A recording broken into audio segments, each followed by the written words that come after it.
Good morning, Miss Rachel. Good morning to mom. Okay, Miss Rachel, can you tell me about yourself?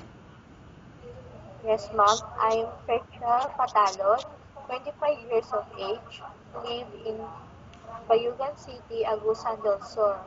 I am single mom and I have one child. Okay, I have few questions for you to answer. So let's start. Why do you want to work as a maid? Sorry, Okay. Why do you want to work as a maid?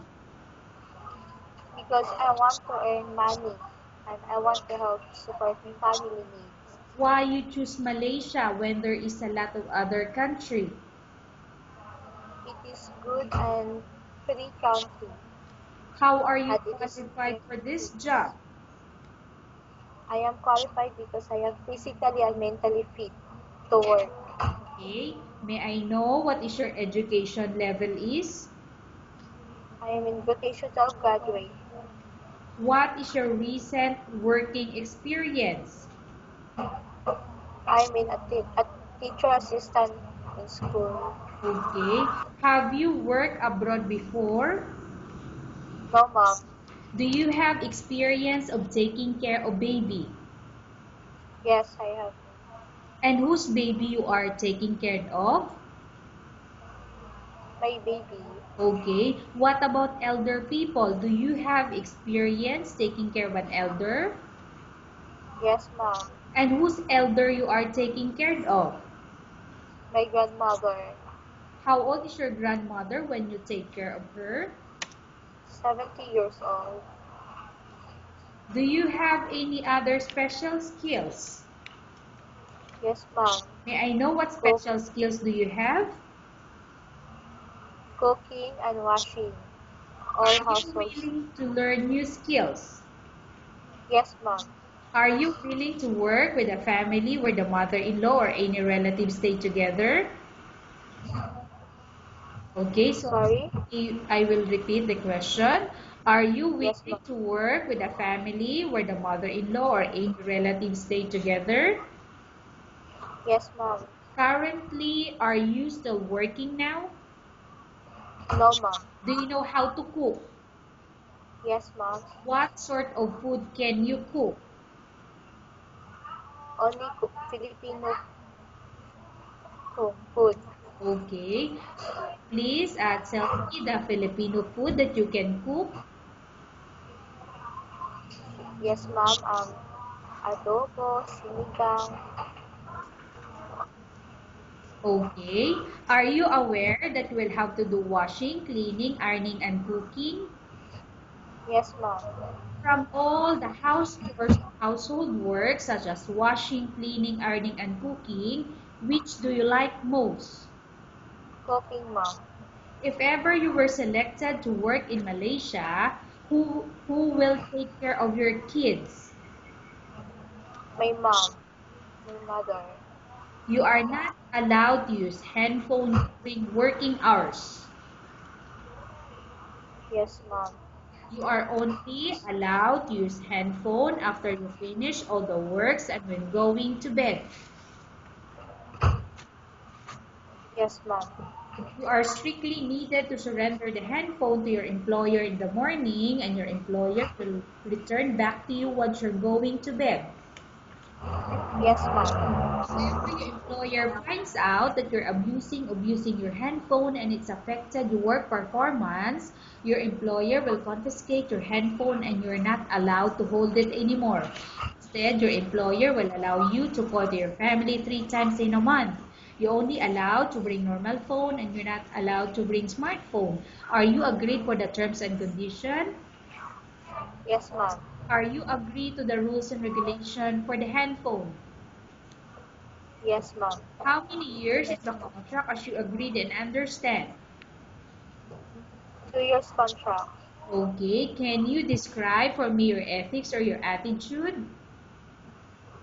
Yes, mom. Can you please describe for me your ethics or your attitude?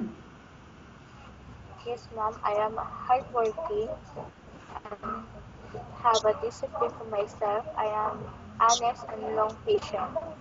How can you assure to us that you will work hard in Malaysia? I will finish the contract within 2 years, ma'am.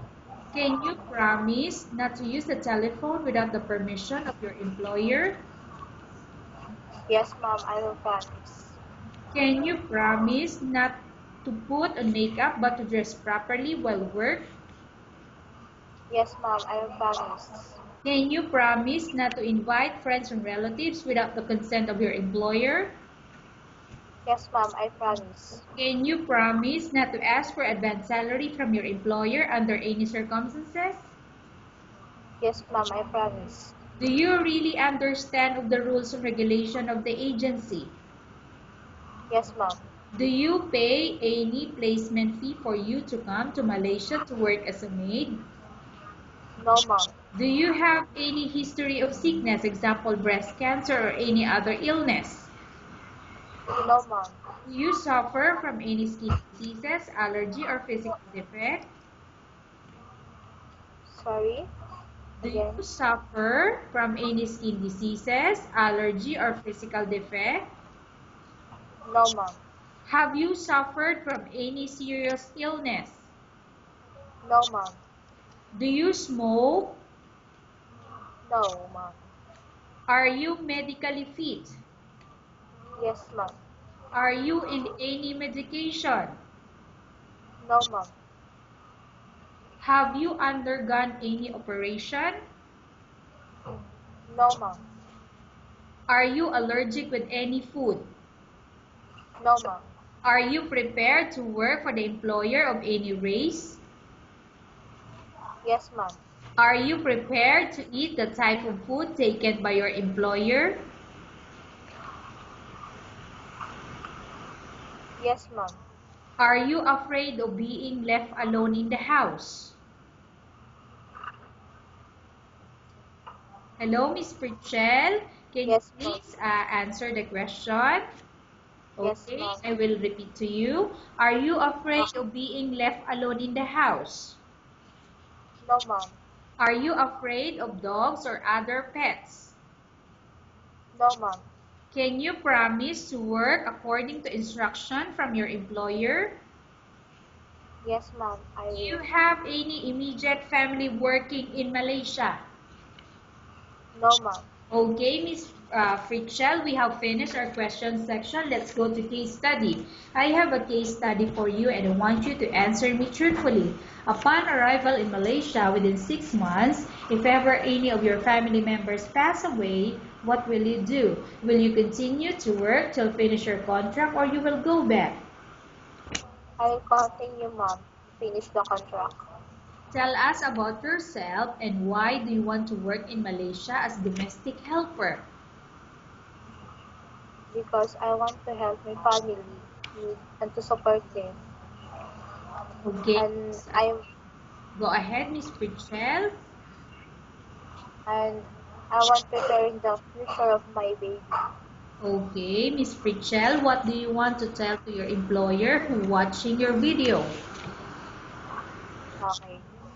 Um, I'm Rachel Patalon, 25 years of age, live in Bayugan City, Agusan del Sur. I am single mom and I have one child. Um, Mom, please select me as your housemate. I will promise you that I will do my very best to do any household chores. Okay, thank you very much, Miss Pritchell. We will update your agency if there's any selection made by the employer. Okay, mom.